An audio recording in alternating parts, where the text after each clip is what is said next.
네, 오늘은 영원한 언약이라는 말씀으로 우리가 함께 말씀을 나누려고 합니다. 우리가 눈앞에 보이는 현실이 절망적이고 또 고통의 상황일 때에 희망을 가지라라고 하는 말은 우리에게 소망을 갖게 하지 못하는 경우가 있습니다. 지금 내 상황이 너무 힘든데 어떻게 희망을 가지라는 말일까 하는 마음이 드는 거죠. 우리 마음이 너무 힘들고 어렵기 때문입니다. 그런데 예언서들을 읽다 보면은 하나님은 죄악으로 가득한 백성들을 향해서 심판을 예고하십니다.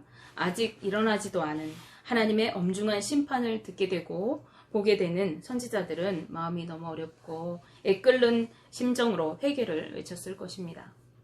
그리고 회개하고 돌이키면 주님께서는 그들을 회복시키시고 다시 축복을 누리게 하실 것이라는 선포를 함께 하시게 되는 것입니다.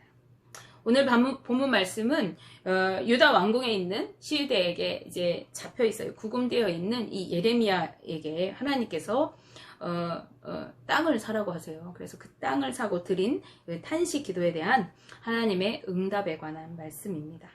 예레미야는 예루살렘 멸망과 시드기야 왕의 패망을 예언하였다가 왕에게 잡히게 되어져서 이제 왕의 시위대 뜰에 감옥에 갇혀 있게 되었어요.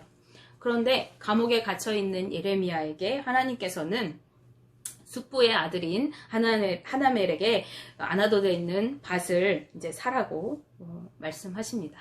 그래서 하나둘씩 이렇게 찾아와가지고 당신이 나의 기업 물을 자니까 내 아나돗에 있는 내 밭을 사라 이렇게 요구를 하게 돼요. 예레미야는 이것이 하나님의 뜻인 줄 알고 은을 주고 그 밭을 사게 되어집니다. 그래서 이제 하나님 말씀 따라 밭을 사고 난 다음에 이 선민 이스라엘에게 닥친 현실에 대해서 탄식하면서 예레미야가 기도를 하게 되어지는데 이에 대해서 하나님은 이스라엘 민족의 심판 그리고 그 심판 이후의 회복에 대해서 응답해 주십니다.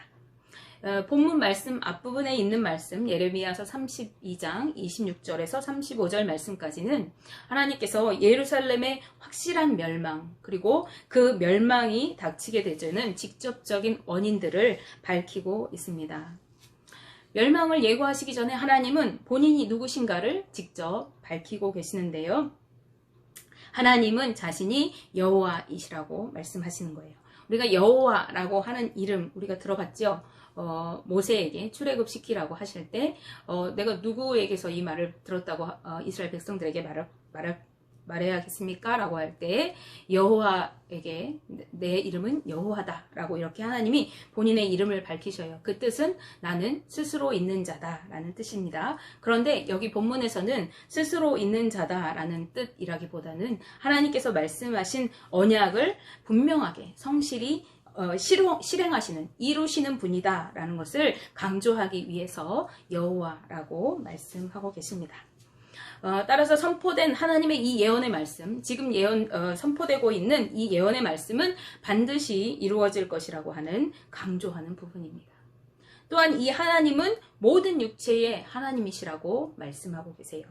여기서 말하는 육체는 우리 인간들만을 의미하는 것이 아니라 인간을 포함하고 있는 모든 생명을 가진 생명체를 가리키는 말이에요. 다시 말해서 하나님은 모든 생명체들의 하나님이 되신다라는 말인데 이 말의 뜻은 모든 생명체를 창조하시고 그것들을 주관하시는 분이시다라는 의미입니다. 그래서 현재 이 이스라엘에게 당한 이 일을 주관하시는 분, 이 일을 이루시는 분이 하나님이시다라고 하는 뜻입니다. 그래서 이 세상을 주관하시고 다스리시는 이 하나님의 섭리 가운데 있는 이 상황은 비록 지금 이스라엘 예루살렘 성전이 바벨론에 포위되어 있고 멸망의 위기에 있지만 이것이 결코 절망적인 상황이 아니라는 것을 역설적으로 말씀하고 계시는 것이에요. 왜냐하면 하나님은 온 우주 만물을 창조하시고 다스리시고 섭리하시는 하나님이시기 때문에 모든 상황을 뒤엎으실 수 있는 모든 상황을 정리하실 수 있는 하나님이시기 때문에 그렇습니다. 그리고 이어서 28절에서 35절 말씀에서는 본격적으로 이제 하나님의 심판이 주어질 것이 예언되어지고 있습니다. 이 심판은 선민 이스라엘 백성의 불순종과 그리고 배역으로 인한 것입니다. 하나님의 심판으로 예루살렘은 이제 바벨론에 의해서 함락될 것이고, 여호와 하나님은 그 주권을, 이 예루살렘 성전의 주권을 바벨론 군대에게 내어주셨다고 말씀하세요. 모든 운명을 이제 그들에게 넘겨주셨습니다. 28절에 하나님께서 이 성을 넘겨주셨다라는 말씀이 기록되어 있어요. 따라서 예루살렘의 성의 함락은 여호와께서 주권적으로 그 권능으로 이루신 것입니다. 바벨론 군대가 세서 그런 것이 아니라 바벨론 군대는 단지 하나님의 도구에 불과한 것입니다. 이 바벨론 군대가 이제 예루살렘 성에 들어와서 그 성을 모두 불태울 것이라고 하는데, 이것은 이 바벨론 군대가 유대에 대해서 아주 큰 분노를 가지고 이 성을 아주 잔혹하게 대할 것을 의미하는 것입니다. 그리고 또 한편으로 이것은 예루살렘 성의 완전한 패배, 그리고 삶의 기반이 완전히 파괴될 것을 의미하는 것입니다. 또한 사르라라고 번역된 단어의 원형인 사라프라는 단어는요, 일반적으로 불태움을 의미하는 것 이외에 심판과 그에 대한 속죄에 관한 그러한 문구로 사용되어지는 경우가 왕왕 있다고 합니다. 그래서 이것은 이 예루살렘 성이 불태워지는 것이 하나님의 심판임과 동시에 그들이 속죄를 통해서, 다시 회개를 통해서 회복될 길이 있음을 보여주는 그러한 내용이 되겠습니다. 이 같은 멸망은 예루살렘 성읍 사람들이 종교적으로 타락했기 때문에 예루살렘 성전이 불태워지고 이 성이 완전히 멸망되게 되어지는 것인데요. 예레미야 19장 13절 말씀에는 그들이 하나님의 성전에서 하늘의 만상을 분향하고, 하늘에 있는 모든 모형들을 만들어서 그것에 분향하고, 그리고 다른 신들을 전제를 부어 그것에게 예물을 드려서 하나님을 제사하듯이 그곳에서, 하나님의 성전에서 우상을 제사를 드림으로 이 예루살렘 성전을 더럽혔다고 말씀하고 있어요. 그런가 하면은 이 예루살렘 성전의 멸망은 현재 예루살렘 사람들이 가증한 죄를 지었을 뿐만 아니라 그들의 죄가 오랫동안 축적되어 온 이스라엘 백성들의 각종 패역한 죄 때문이라고 말씀하고 있습니다. 이들은 하나님의 백성이라는 분명한 정체성을 가지고 이제 가나안 땅을 정복한 그 시기부터 계속해서 하나님을 향해서 범죄하였다 하는 것입니다. 그들은 이방인들과 달리 하나님의 백성으로서 하나님 앞에서 살아가는 특별한 존재들이었음에도 불구하고 하나님을 무시하고 하나님의 말씀을 저버리는 죄악을 저질렀습니다. 하나님 앞에서 그들이 죄악된 모습으로 살았던 것이죠. 그러한 그들의 모습은 하나님을 경노하게 하고 그 결과 오늘 멸망을 예고받게 되어지는 이런 상황에 이르렀던 것입니다.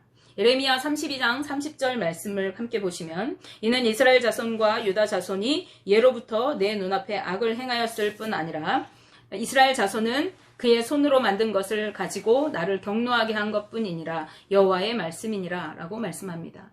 그들은 자신의 손으로 돌로 나무로 우상을 깎아 만들어서 그것들을 하나님의 성전에서 섬기면서 하나님 앞에서 죄를 지었는데, 그의 자손들이 계속해서 죄를 지어왔다는 거예요. 그런가 하면은 그들의 모든 계층들, 모든 신분의 사람들이 동일하게 하나님 앞에서 모든 종류의 죄를, 패역한 악을 행했다라고 성경은 계속해서 말씀하고 있습니다. 따라서 여호와 하나님은 하나님 앞에서 그것을 옮기려고 하신다고 말씀하세요. 그것을 옮긴대요. 예루살렘 성전을 옮겨버리신대요. 근데 성전을 옮길 수 없죠. 그 백성들이 옮겨지게 되어집니다. 그것을 옮기려에 해당하는 단어의 원형이라는 수르라는 단어는요, 쫓아버리다라는 의미가 있다고 합니다. 하나님은 완전히 그 성에서 등을 돌리심으로써 이제 하나님이 그 성에 임재하지 않으시고 그 성에 관심을 두지 않으신다는 말씀입니다. 하나님은 그 성에 대해서 이제 완전히 등을 돌리셨어요. 이제 임재하시지 않으세요. 이스라엘 백성들을 이제 하나님께 등을 돌리고 하나님의 말씀을 무시하는 그 백성들을 이제 하나님도 그들을 등 돌리신다고 하는 것입니다. 왜냐하면 먼저 이스라엘 백성들이 하나님께 등을 돌리고 하나님의 말씀을 무시했기 때문입니다. 뿐만 아니라 하나님과의 인격적인 관계를 완전히 끊어버렸습니다. 근데 그 이스라엘 백성들은요, 자신들이 그렇게 죄를 지으면서도 하나님께서 임재해 계시는 곳, 그 거룩한 성전에서 우상을 섬기면서도 그곳은 절대 무너지지 않을 것이라고 하는 그런 허황된 꿈을, 기대를 가지고 있었어요. 종교적으로, 의식적으로, 또 도덕적으로 불결한 상태로 만들어버린 이 하나님의 성전, 이 하나님의 집은 이제 하나님의 집으로서의 역할을 수행할 수 없게 만들었습니다. 이런 의미에서 바벨론 군대가 들어와서 이 성전을 불태우고 이 성전을 회파하기 이전에 이스라엘 민족들이 먼저 하나님의 집인 이 성전을 모두 허물어버린 그러한 경우가 되고 말았습니다. 그들은 심지어 하나님께서 금지하시는 몰렉이라는 신을 섬기기 위해서 자신들의 자녀를 잡아서 불태워 제물로 바치기도 했습니다. 그런데 이들이 이렇게 우상을 섬긴 것은요, 하나님께서 원하시는 것이, 하나님께서 명령하신 것이 아니라 그들의 욕심 때문에 행했던 것입니다. 따라서 이스라엘 백성들이 하나님에 대한 심판과 예루살렘의 멸망을 겪게 되어지는 것은 자업자득에 불과한 것이었습니다. 그것은 불가피한 일이었던 것입니다. 그러나 하나님은 당신의 백성들이 멸망하기를 원하시는 분이 아니십니다. 그러기에 예언의 말씀은 심판으로 끝나는 것이 아니라 심판받아서 포로로 잡혀간 그 바벨론의 포로로 잡혀간 선민들이 이제 귀환과 회복을 이루게 될 것이라는 말씀으로 이어지고 있습니다. 오늘 우리가 읽은 이 본문 말씀 예레미야 32장 36절에서 44절 말씀은 바로 이 회복에 관한 말씀입니다. 말씀의 도입부는 그러나라고 시작하고 있어요. 너희 이 예루살렘 성전이 멸망하고 바벨론에 의해서 불태워지게 될 것이고 너희가 포로로 다 흩어질 것이고 이 성이 이제 흔적도 없이 없어질 것이지만 그러나 하나님은 쫓아보냈던 이 모든 지방에서 그들을 다시 모아서 이곳으로 돌아오게 하시고 이곳에서 안전하게 살게 하실 것이라고 말씀하십니다. 그런데요, 한 가지 기억해야 할 것은 여기에서 그들을 이라고 하시는데 이 그들은요, 이스라엘 모든 백성들을 의미하지 않아요. 여기서 말하는 그들이라고 하는 이 존재들은 예레미야 선지자를 비롯한 하나님의 말씀을 믿는 경건한 사람들을 지칭하는 것으로 볼 수 있습니다. 하나님을 믿는 경건한 사람들을 그 쫓아보낸 분이 하나님이신데 그 쫓아보내신 곳에서 믿음으로 하나님을 바라보는 이들을 이제 다시 모으시는 분도 하나님이십니다. 하나님은 자기 백성으로 삼으신 자들을 결코 버리지 않으십니다. 따라서 바벨론 포로 사건은 선민들을 영원히 너희들이 내 말 안 들었으니까 영원히 너희들을 치워버리겠다라고 버리시는 행위가 아니라 그들을 다시 회복시키시기 위한 그러한 방편이었던 것입니다. 그들은 옛적부터 고질적으로 죄악으로 가득한 그러한 죄의 덩어리였는데 이제 그것을 끊어버리고 하나님 앞에서 회개하기를 바라시는 의도로 이 바벨론 포로 사건을 통해서 이들의 영적 회복의 수단을 삼으시는 것입니다. 그러므로 하나님은 그의 백성이 쫓겨간 이방 땅에 영원히 버려두지 않으시고 그들을 모아서 기업으로 주신 이 가나안 땅으로 다시 돌아오게 하여서 안전하게 살게 하신다는 것입니다.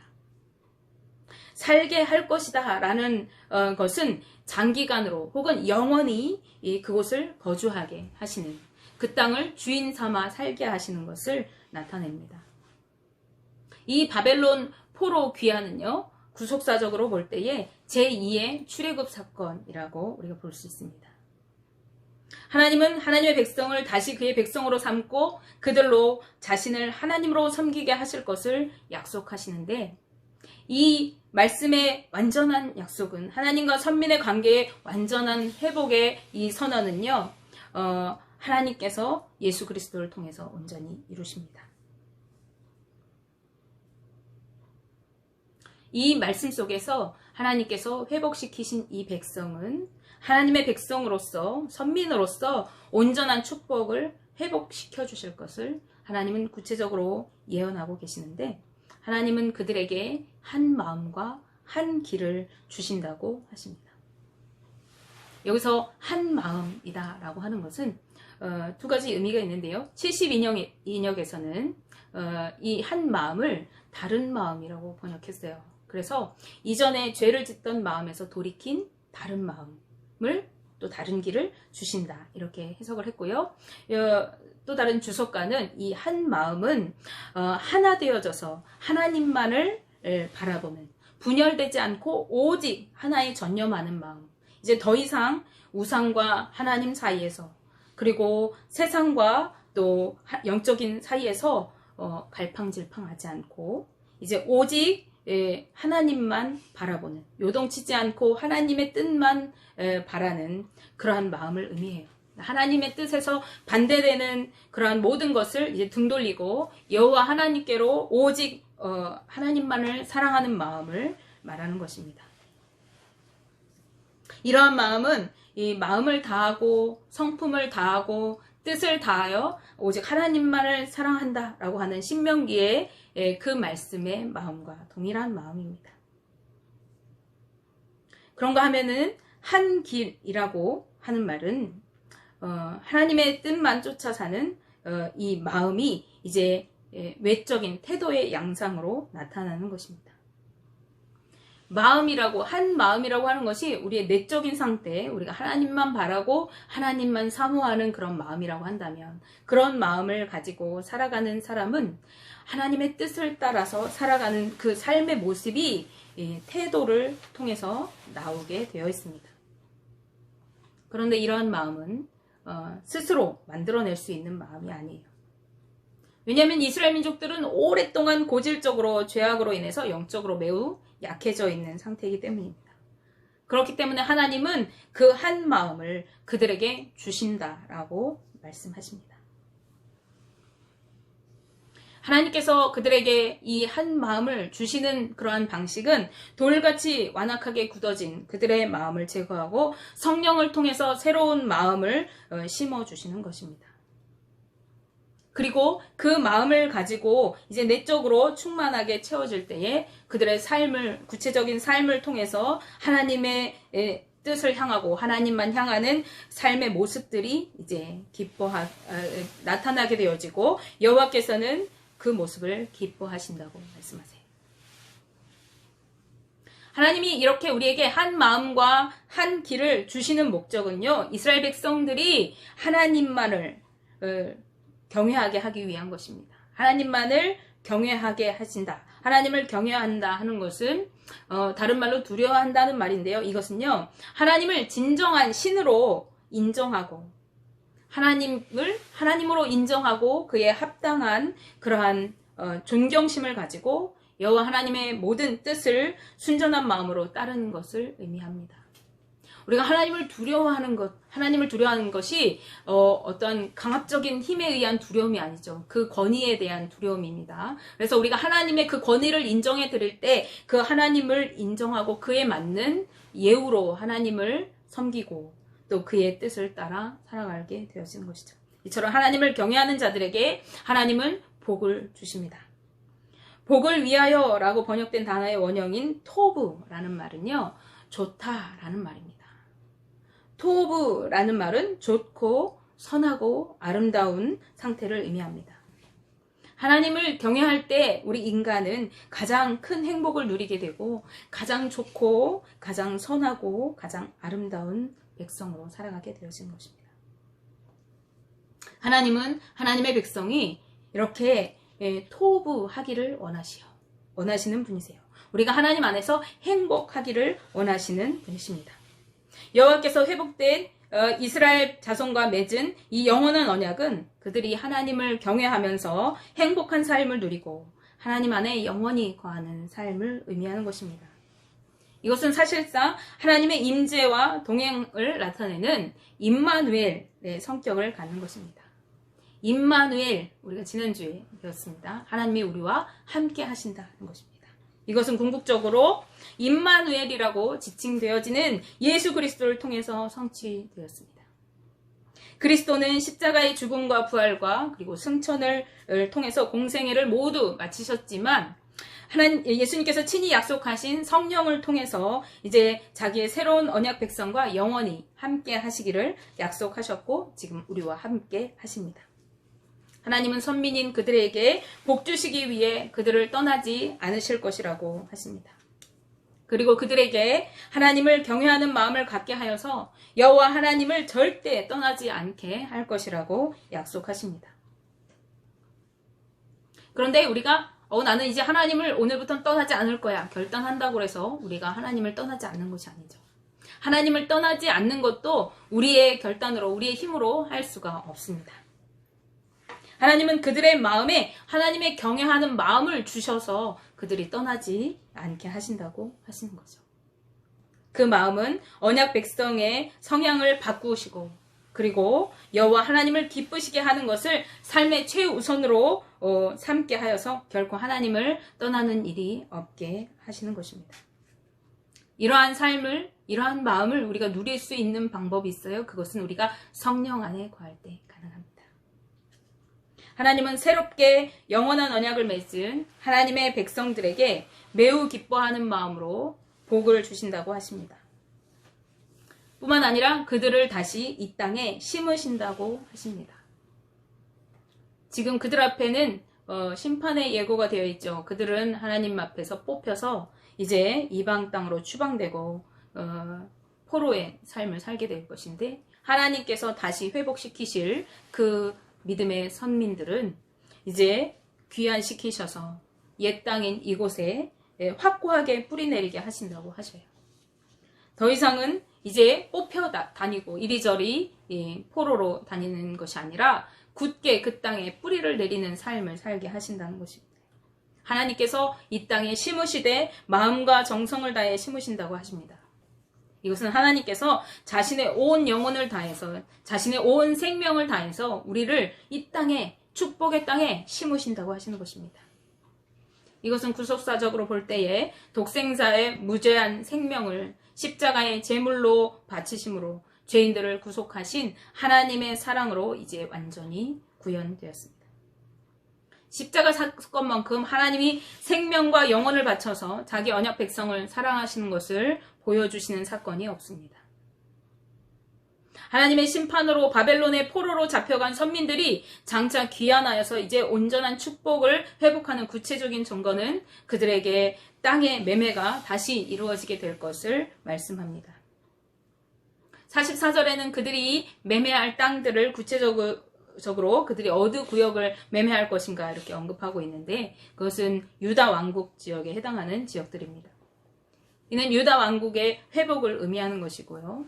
하나님께서 이들을 이렇게 회복하시는 그 이유는 하나님께서 주권적으로 그들을 바벨론 포로에서 해방시키셨기 때문에 그렇습니다. 하나님께서 그들을 포로로 잡혀가게 하시는 것도 바벨론이 쳐들어와서 그들이 멸망해서 포로로 가는 줄 알았는데 그것이 아니라 하나님께서 그것을 바벨론을 도구로 삼으셔서 허락하셨다는 뜻이고요. 하나님께서 그들을 다시 회복시키셔서 그들이 다시 이 땅에서 견고하게 뿌리내리고 사랑하고 땅을 다시 거래하고 하는 것들도 그것을 하나님께서 이루시고 허락하셨기 때문이라는 것입니다. 그런데 당시 이 예언의 말씀을 받아들이는 것은 매우 힘든 그런 상황이었던 것이죠. 왜냐하면 바벨론 군대가 지금 예루살렘을 완전히 포위하고 이제 멸망이 거의 확정되어 있는 상황에서 이제 예루살렘 성이 불탈 것이라고 하나님의 심판이 이르고 이 성이 다 멸망할 것이라고 예고가 되어지는 상황이었는데요. 이 회복은 아주 수십 년 후에 있을 회복에 대한 그런 예언의 말씀인 것입니다. 그래서 지금 눈앞에는 멸망이 지금 눈앞에 닥쳐 있는데 그 수십 년 후에 이루어질 회복에 대한 그 말씀을 받아들이고 믿는다는 것은 쉽지 않습니다. 따라서 이 말씀의 끝부분 44절 끝부분 본절 말씀에서는 이것이 여호와의 말씀이니라 라고 선포하고 계십니다. 여기서 말씀이니라 라고 하는 단어를 네움이라고 하는데 인간이 자기의 경험이나 어떠한 지식 또 상식으로 생각해낼 수 없는 초월적인 어떤 신적인 계시의 말씀을 의미할 때에 네움이라는 단어를 쓴다고 해요. 그래서 이 예언의 말씀이 하나님께서 계시해 주신 것으로, 하나님은 아까 뭐라 그랬습니까? 여호와, 반드시 하나님의 언약을 성취하시는 분이시고, 이 말씀이 하나님의 말씀이기 때문에 지금 이 말씀은 분명히 반드시 이루어질 하나님의 신탁이라는 사실을 강조하기 위해서 네움이라는 말씀을 사용하고 있습니다. 지금 우리에게 닥친 상황이 어렵고 암담할 수 있습니다. 지금 우리에게 눈앞에 보여진 것들이 소망이 없어 보이는 그런 상황일 수 있습니다. 그런데 하나님은 그때에 우리에게 소망의 말씀을 주셔요. 너희가 믿음으로 나를 바라보고 내 말씀을 믿고 나아가면 내가 너희를 반드시 회복시키고 이 땅에 다시 세우고 이 축복의 땅에서 나를 경외하며 내 복을 누리며 내가 너희와 함께 영원히 있을 것이다 라고 하는 말씀을 주시는 것입니다.